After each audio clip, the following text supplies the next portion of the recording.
In this video segment, we will be learning about the role of adults in a lesson. As many of you know, at Learning Home Volunteers, we serve underserved communities in San Mateo County, working to ensure that all children enter school and get an equal start. Research shows that the number one indicator of future academic success is actually how prepared they were for kindergarten. So in anticipation of us trying to get these children ready for kindergarten, we wanted to talk a little bit today about the research-based methodology that you're going to be using with your child when you sit down to work with them with the materials. In this diagram, which is available for download from this video, it uses icons to remind us about the roles that we play as a teacher in the adult role in play. So let's go through the icons one group at a time. Certainly, as the children are learning language in a huge way in this age range, the first and most important thing that an adult can do during the lesson is actually talk.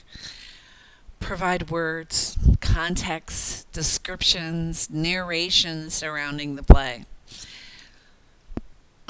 Excuse me. For example, if the child is holding a train engine in their hand and making train noise, woo, woo, you could say, "Oh, I see you have the engine of the train." You say engine, and you wait for the answer. The you say engine is a way to be able to have children practice their expressive language with new words, and doesn't really give us much room for the child other than to say engine and then move on. Now that we could also narrate what's going on by saying, that train engine pulls all of the other cars in the train. It is strong and it sits in front of the train. Look at all those wheels. Do you think that they can fit on a rail where the train actually runs? By teachers narrating the action, describing what they see, identifying different pieces of things that maybe the child is unfamiliar with, and providing the vocabulary surrounding all of that during and around the play.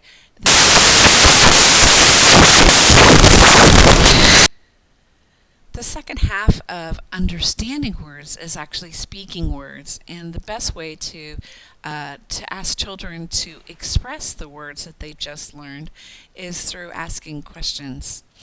So the adults, we would like to have them engage in what I call high-value conversations. Conversations that actually require the other party in the conversation to think and respond. So the adults ask questions like, is that train smooth or rough? Is it heavy or light? What kinds of noises does that train make? Or they may ask about the future, like what's going to happen to the next to the train. Or they may ask about what's happening in the play now. The engine is making lots of noise. What is that engine doing? Or they may go back to the standard, what I call reporter lines. Who, what, when, where, and how. Who's driving the train? Where's the train going? Why is it going there? When will it be there? How fast is it going? All of those things will give the child an opportunity to express language that they have been learning through you talking and narrating the play earlier. The third icon refers to extending play. It is easy for adults to add context to play by either adding more vocabulary or facts or experiences around the play. So for example, about the trains, I might say, did you know that there are trains that run not far from here? And in fact, I've taken a train to San Francisco, and I've been on that train. I actually had to buy a ticket from a machine to get on. The teachers can provide more precise words about a specific thing in the play, like the engine.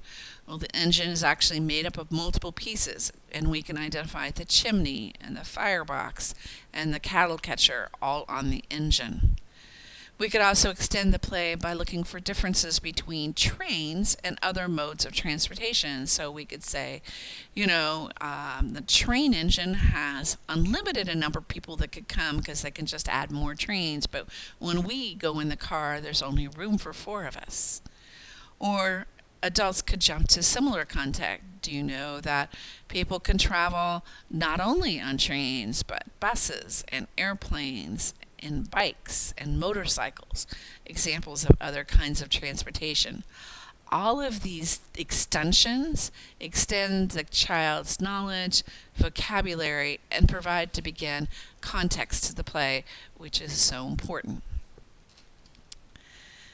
My favorite thing that we do in play as an adult is to be a cheerleader. I think, as a child, they want to feel supported and they want to feel safe as they try new things. And it's the act of kindness of being a cheerleader that encourage us to go through the play process. We can use that cheerleading to expand skills, like, for example, if they're going to assemble the track, the child could choose pieces that they want to put together. And if they connect, we give high fives everywhere around and enthusiastic suggestions to do the next piece. The other way is actually to see what the child is doing and to articulate what we see. Oh, I see you selected a straight piece for the train to go straight. Great idea.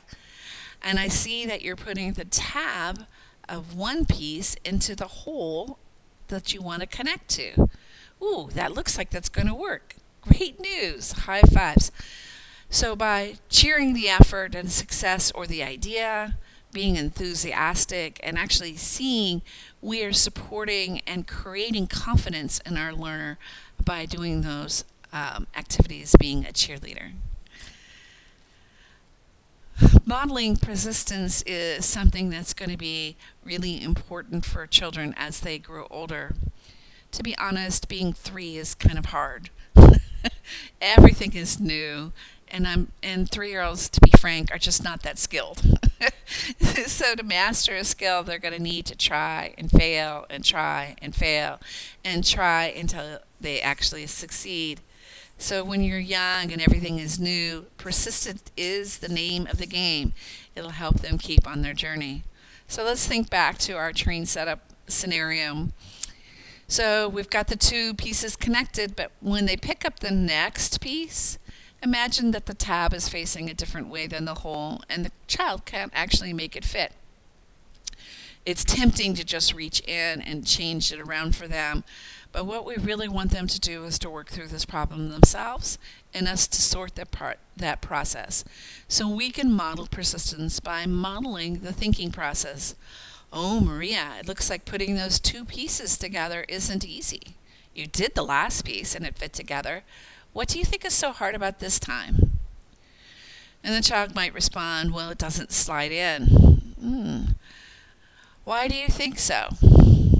Well, and what do you think you're going to do? And the child responds, well, I think I should try another piece. Okay, that's a great idea. Let's just try another one. Perhaps it's like puzzles and it's the wrong piece. And then we as the adult go, that's a great idea. Let's try that. If they don't have an idea after waiting an appropriate amount of silence, we could say something like, let's think about this and see if we can have some different ideas. Would you like me to help come up with ideas, or do you want to come up with some more? And then we ask them, well, which one do you want to see will actually work? Which one do you want to try first? And off they go with another different idea. So, certainly we want to talk about what went well in the last time, have them identify the thing that's not working this time, ask them to come up with an idea. If that fails and they're open to brainstorming, go ahead and provide some ideas. But don't take the opportunity of the success away from them by turning the piece around and actually fixing it for them. They need to own the solution. Finally, actually weave preschool skills into play. Children of this age are learning colors, numbers, letters, and shapes. Anytime you can identify any of those things in your play, it's great. Oh, I see the engine is black. And I see there's a bunch of circles which look like wheels. And oh, look, it has some writing here, and that looks like the letter C. And let me count those wheels. Ooh, there's 6 of them. All of those things are opportunities for us to provide skills that they do not have. When I finish working with a child, I really want to sit down and reflect. You as a teacher, as an educator, are getting stronger and stronger with each learning session that you get yourself involved in, with each time you work with a child. So if you reflect on what worked and what didn't work with the learning session, what is it that caused the child to engage in play? What types of play did they really enjoy? What would be good fits for the next session? If the child didn't engage with the activity, why do you think that was? Was it a texture thing? Were they not finished with the first activity? Were they tired? Uh, did it just not suit the kinds of things they're interested in right now? And then think to yourself, are there things that happened in the lesson that you want to change? As I think of using the teacher's kit along with the lessons, were there any things I could have used from my teacher kit that helped me extend into the different areas that children are learning from?